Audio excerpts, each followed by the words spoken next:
अखिलेश यादव की राजनीतिक चाल, अनुप्रिया को हो गया लगाव। अपना दल का कर दिया जुड़ाव, अखिलेश ने बनाया एक नया सियासी रास्ता। अनुप्रिया का दिल कर गया, वो भी उसी राह पर चलने लगी। अखिलेश के चुनावी मग पर अनुप्रिया पटेल की एंट्री पीएम मोदी के लिए होगी सप्लीमेंट्री। मोदी की अगुवाई वाली बीजेपी में इस वक्त इसी प्रादेशिक पार्टी की बात सुनी जा रही है, तो वो है अपना दल एस। प्रधानमंत्री नरेंद्र मोदी को जितना विश्वास अनुप्रिया पटेल पर है, उतना गठबंधन में शामिल दूसरी पार्टियों पर शायद ही हो इस समय।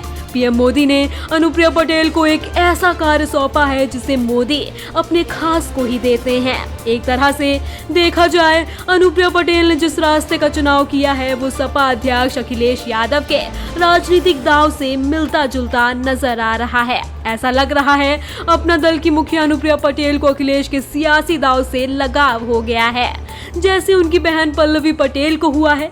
अनुप्रिया अब अखिलेश के उसी सियासी दांव को जीत का प्रबल आधार मानकर उससे जुड़ाव अपनी पार्टी को कर रही हैं। दरअसल सपा अध्यक्ष अखिलेश यादव ने एक ऐसा सियासी रास्ता तैयार किया है, अगर वो उनकी सियासत में फिट बैठ गया तो 2024 में हिट हो जाएगा। अब शायद अनुप्रिया पटेल को ऐसा लग रहा है अखिलेश वाली राजनीति को अपनाएंगी तो 2024 की राह उनकी पार्टी के लिए भी बेहद आसान हो जाएगी। शायद इसलिए अनुप्रिया पटेल ने अखिलेश के चुनावी पथ एंट्री मारने का प्लान बनाया है। तो कहने वाले कह रहे हैं ये तो प्रधानमंत्री नरेंद्र मोदी की राजनीति के लिए सप्लीमेंट की तरह है।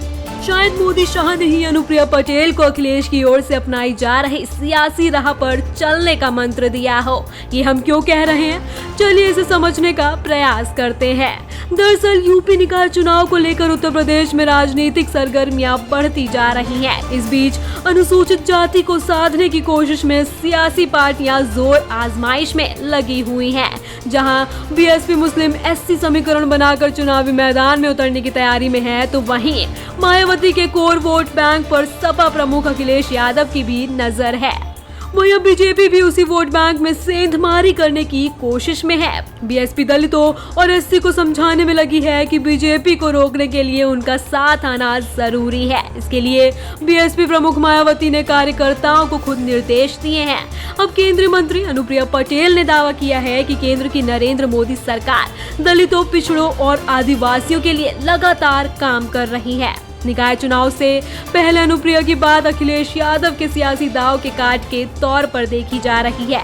अब देखना होगा कि अनुप्रिया का ये सियासी दाव एनडीए को कितनी बढ़त दिला सकता है, ये तो आने वाला समय ही बताएगा। लेकिन एक बात तो साफ है कि सभी पार्टियां दलित एससी वोटरों को अपने पक्ष में करने के लिए एड़ी चोटी का जोर लगा रही है।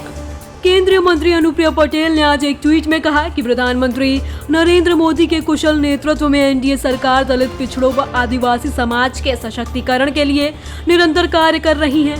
केंद्र सरकार की ओर से अनुसूचित जाति और जनजाति वर्ग के लोगों में उद्यमशीलता को प्रोत्साहित करने के लिए शुरू की गई महत्वाकांक्षी योजना स्टैंड अप इंडिया के 7 वर्ष सफलतापूर्वक पूरे होने पर प्रधानमंत्री का बहुत बहुत आभार। इस योजना के अंतर्गत 1,80,000 से अधिक महिला उद्यमियों को 40,600 करोड़ रुपए से अधिक ऋण दिया गया है।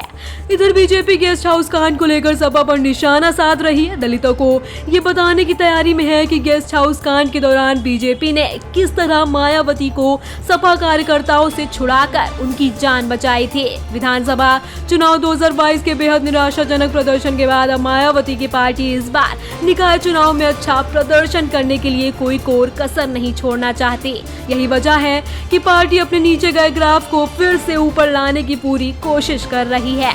जिन सीटों पर अनुसूचित जाति और मुस्लिम मतदाताओं की संख्या ज्यादा है, पार्टी वहां उन्हें साथ लाने की कोशिश में है।